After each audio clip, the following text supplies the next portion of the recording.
Mentalement, c'était difficile face à l'Ouzbek qui a fait en sorte, sans le faire exprès, mais que j'ai deux mois d'arrêt complet avec fracture alvéolaire, etc. etc.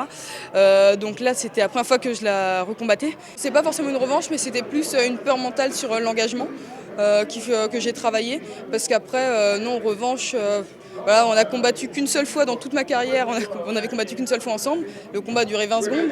Donc voilà, je ne pouvais pas appeler ça une revanche. Après oui, que ce soit elle ou une autre, je voulais gagner. Et là, c'était plus une revanche sur moi-même que je voulais prendre.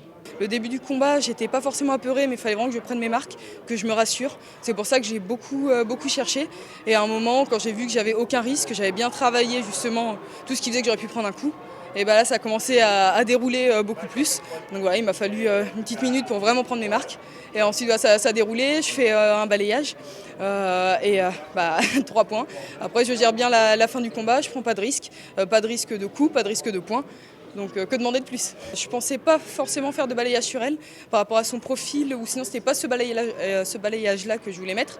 Mais ses pieds se sont retrouvés à l'instant T, comme il fallait. Donc voilà, après c'est logique, c'est instinctif, je l'ai balayé. Mentalement, voilà, on est à la maison, forcément on voulait aller chercher la première place. Mais déjà troisième place, ça fait plaisir.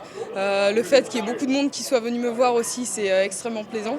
Et là, ça permet pour la suite de prendre de la confiance pour les jeux, pour les qualifs. Où là, faut continuer de gratter des points pour se mettre dans les 4 premiers.